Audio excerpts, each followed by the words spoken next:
Dear students, इस video में हम बातें करने वाले हैं मिसयूज ऑफ द इन्फिनेटिव कि इन्फिनेटिव का गलत प्रयोग से हमें बचने के लिए क्या करना चाहिए।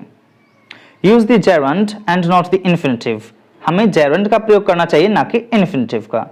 अब आपको यह समझना है कि जेरंड क्या होता है और इन्फिनेटिव क्या होता है।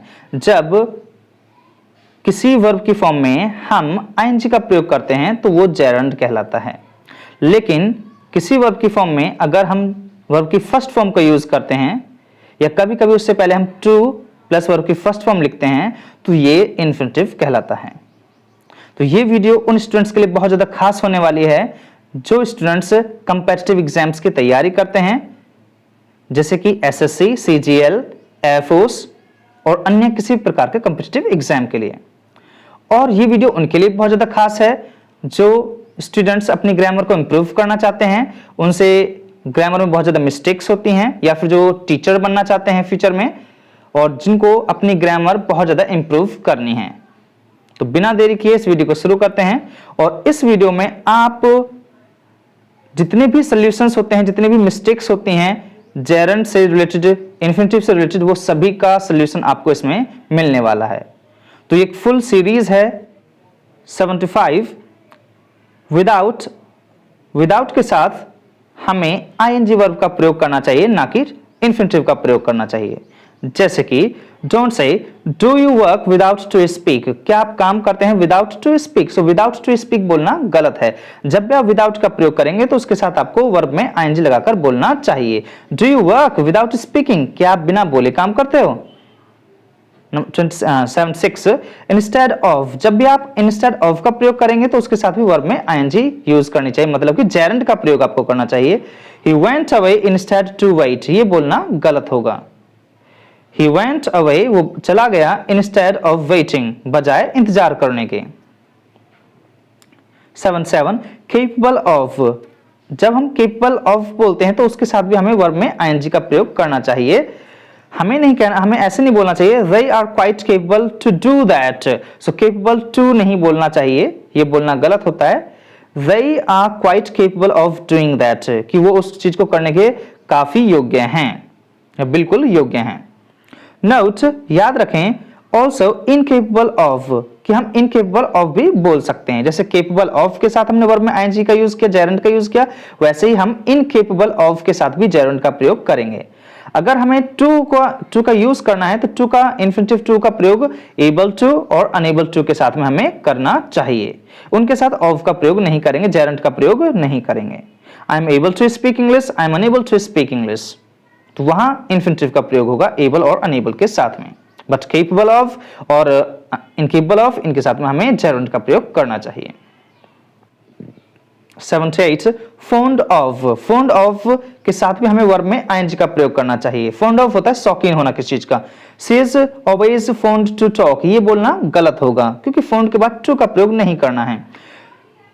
she is always fond of talking, कि वो हमेशा बात करने की शौकीन होती है या शौकीन है। 79 insist on होता है किसी चीज पर दबाव डालना, तो इसके साथ भी हमें वर्ब में आईएनजी का यूज करना चाहिए। Simon insisted to go to London, ये बोलना गलत होगा, हमें बोलना चाहिए Simon insisted on going to London, अब ये बोलना सही होगा। 80 ऑब्जेक्ट टू, और इसके साथ हमें वर्ब में आईएनजी का प्रयोग करना चाहिए। ऑब्जेक्ट होता है किसी का विरोध करना। I object to be treated like this, ये बोलना गलत होगा, इसके बजाय बोलना चाहिए I object to being treated like this, कि मैं इस बात का विरोध करता हूं कि मुझे इस प्रकार से ट्रीट किया जाएगा। 81 प्रिवेंट फ्रॉम, प्रिवेंट होता है रोकना किसी चीज से, सो फ्रॉम के बाद आपको वर्ब में आईएनजी का यूज करना है। The rain prevented me to go, कि बारिश ने मुझे जाने से रोक लिया। The rain prevented me from going, जाने से रोक लिया। टू सक्सीड इन, सफल होना किसी चीज में, और वर्ब में आईएनजी का प्रयोग आपको करना है। Paul succeeded to win the prize, ये बोलना गलत होगा। Paula succeeded in winning the prize, succeed के साथ आपको इन का प्रयोग करना है कि प्राइज जीतने वो सफल हो गए। 83 think of, और think of के साथ भी हमें ing का प्रयोग करना चाहिए। I often think to go to London, ये बोलना गलत होगा, बजाय इसके बोलना चाहिए I often think of going to London, so think of going, think of speaking, ये बोलना सही होगा। 84 टायर्ड ऑफ, थक जाना, किसी चीज से उब जाना, परेशान हो जाना, तो इसके बाद भी आपको वर्ब में आईएनजी फॉर्म का प्रयोग करना है, जेरेंट का प्रयोग करना है, ना कि इन्फिनिटिव का। The customer got tired to wait, ये बोलना गलत होगा, टायर्ड टू वेट बोलना गलत है। The customer got tired of waiting, कि जो कस्टमर था, ग्राहक था, वो इंतजार करके थक गया। 85 used to plus ING form, used to जिसका मतलब होता है आदि होना किस चीज का। She is used to get up early, ये बोलना गलत है, इसके बजाय बोलना चाहिए she is used to getting up early, कि वो जल्दी उठने की आदि है या उसे इस प्रकार की हैबिट है। 86 अवॉइड प्लस आईएनजी, अवॉइड के साथ भी हमें इन जेरेंट फॉर्म का प्रयोग करना चाहिए। You can't avoid to make mistakes, ये बोलना गलत होता है, अवॉइड के बाद हमें वर्ब की फर्स्ट फॉर्म नहीं यूज करनी चाहिए, बल्कि हमें बोलना चाहिए you can't avoid making mistakes, कि आप गलतियां करना बंद नहीं कर सकते हैं, उनको टाल नहीं सकते हैं। नोट याद रखें, कांट हेल्प जिसका मतलब होता है अवॉइड, तो इसका प्रयोग भी आप जेरेंट के साथ ही करेंगे, ना कि इन्फिनिटिव के साथ। आई कांट हेल्प लाफिंग, कि मतलब मैं हंसने को नहीं रोक सका या अवॉइड नहीं कर पाया। आई कांट अवॉइड लाफिंग या आई कांट हेल्प लाफिंग, ये दोनों स्ट्रक्चर एक ही होते हैं। 87 एंजॉय प्लस आईएनजी, एंजॉय के साथ भी हमें वर्ब में आईएनजी मतलब जेरेंट फॉर्म का प्रयोग करना है, ना कि फर्स्ट फॉर्म का, इन्फिनिटिव का। I enjoy to play football, ये बोलना गलत होगा, हमें बोलना चाहिए इसके बजाय I enjoy playing football.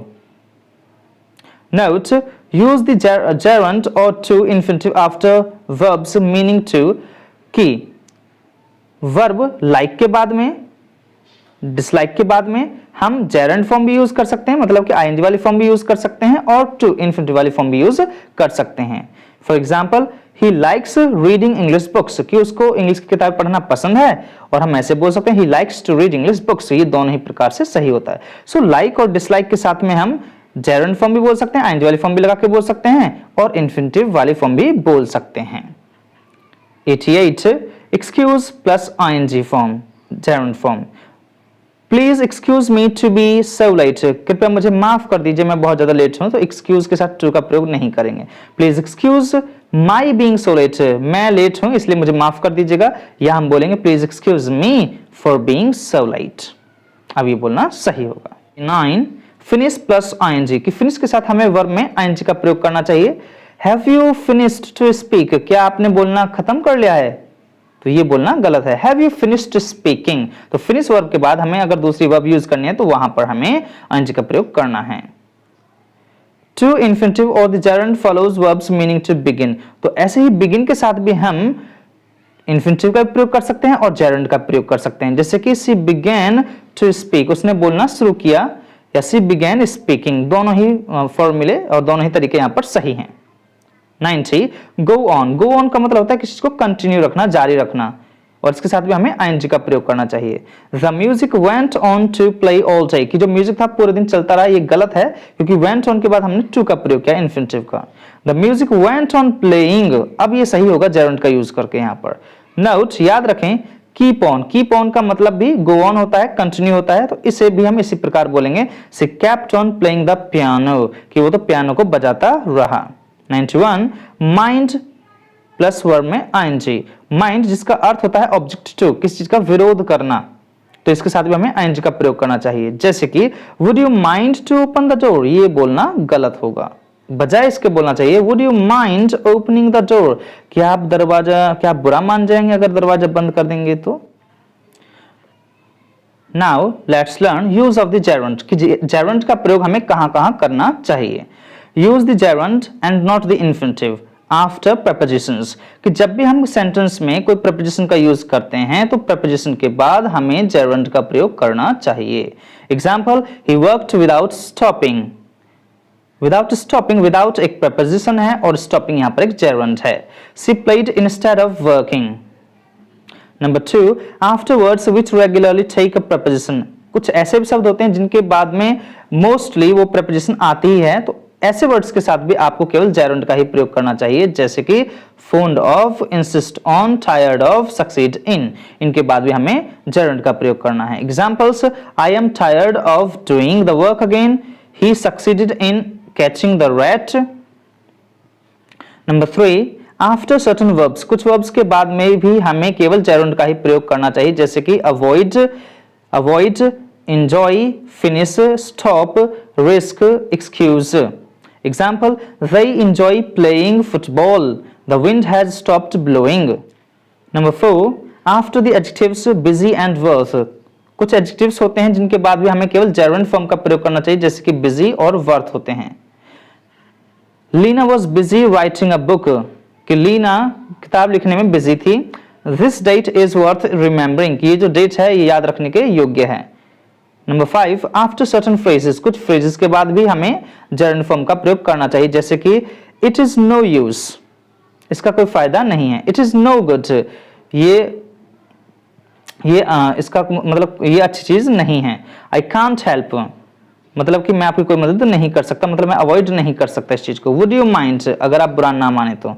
Look forward to, इनके साथ भी हमें, इन फ्रेज के साथ भी हमें जेरोंड फॉर्म का प्रयोग करना चाहिए। Examples, I think it is no use trying again, मुझे लगता है कि दोबारा प्रयास करने का कोई फायदा नहीं है। I can't help feeling angry about it, मतलब कि मैं गुस्सा आना, मतलब इसको अवॉइड नहीं कर सकता। यूज द जेरोंड और the infinitive after certain verbs, लेकिन कभी कभी कुछ वर्ब्स ऐसे होते हैं जिनके बाद हम जेरोंड आईएनजी वाली फॉर्म का भी यूज कर सकते हैं और इन्फिनिटिव टू प्लस वर्ब की फर्स्ट फॉर्म का प्रयोग कर सकते हैं, जैसे कि बिगिन।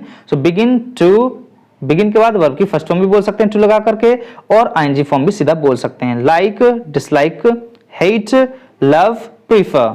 तो ये वर्ब्स आपको याद रखनी चाहिए। 92, प्रैक्टिस, प्रैक्टिस के साथ हमें आईएनजी जेरोंड फॉर्म का यूज करना चाहिए। You must practise to speak English, ये बोलना गलत होगा। You must practise speaking English, अब ये बोलना सही होगा कि आपको इंग्लिश बोलने की प्रैक्टिस करनी चाहिए। सो प्रैक्टिस स्पीकिंग बोलना सही होता है, ना कि practise to speak English. 93, remember plus ING form, I don't remember to have seen him, ये बोलना गलत होगा। I don't remember seeing him, कि मैंने उसको कब देखा मुझे याद ही नहीं है, या I don't remember having seen him.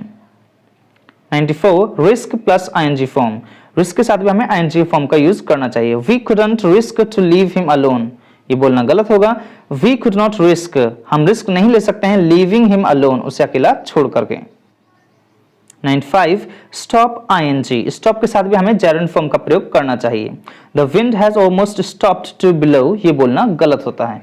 The wind has almost stopped blowing, stop के साथ आईएनजी फॉर्म का यूज करना है कि जो हवा है लगभग पूर्ण रूप से बहना बंद हो चुकी है। नोट्स याद रखें। Also give up, give up के साथ भी हमें, जो कि स्टॉप का ही सेंस होता है, तो उसका भी प्रयोग हमें आईएनजी के साथ करना चाहिए। स्टॉप और गिव अप एक ही सेंस होता है दोनों का। ही गेव अप स्मोकिंग, कि उसने स्मोकिंग करना बंद कर दिया। 96, बिजी प्लस आईएनजी, बिजी के साथ हमें आईएनजी फॉर्म का यूज करना चाहिए, जैसे कि he was busy to revise the exam, ये बोलना गलत होगा। He was busy revising for the exams, कि मतलब वो बिजी था एग्जाम्स के लिए रिवाइजिंग करने में। 97, worth plus ING, don't say नहीं बोलना चाहिए हमें is today's film worth to see, ये बोलना गलत होता है। इसके बजाय बोलना चाहिए is today's film worth seeing, क्या आज की फिल्म देखने लायक है। 98, have difficulty in plus ING form, she has no difficulty to do it, कि उसे इसे करने में कोई प्रॉब्लम नहीं है, ये बोलना गलत होता है। She has no difficulty in doing it, कि उसे ऐसा करने में कोई भी प्रॉब्लम नहीं है। डिफिकल्टी के साथ भी हमें वर्ब में आईएनजी बोलनी चाहिए। 99, have the pleasure of ING, जब आप ये बोलते हैं phrase have the pleasure of, मतलब कि किस चीज का आनंद होना या लेना, तो उसके साथ भी हमें आईएनजी का प्रयोग करना चाहिए। I had the pleasure to meet him, कि मतलब मुझे उससे मिलकर आनंद मिला या आनंद आया, तो ये बोलना गलत है। आई had the pleasure of meeting him, so pleasure of बोलना चाहिए और उसके साथ आपको आईएनजी फॉर्म का प्रयोग करना है। ऐसे ही आप बोल सकते हैं टेक प्लेजर इन, किस चीज में आनंद लेना।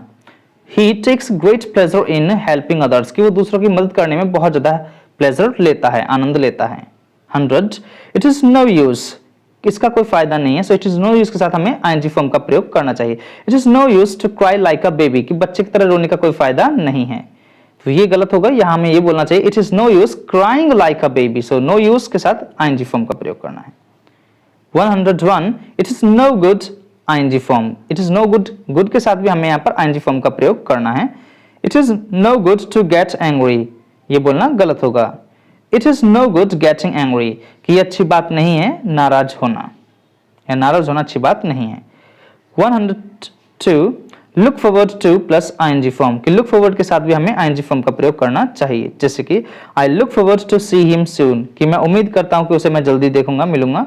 आई look forward to seeing him soon, ये बोलना सही है कि मैं उससे मिलने की उम्मीद जल्दी ही करता हूं। 103 there is no harm in, कि इसमें कोई नुकसान नहीं है, इसके साथ भी हमें आईएनजी फॉर्म का प्रयोग करना चाहिए। There is no harm to visit her now, कि उसके पास जाने में कोई खराबी नहीं है, कोई नुकसान नहीं है, ये बोलना गलत है। There is no harm in visiting her now.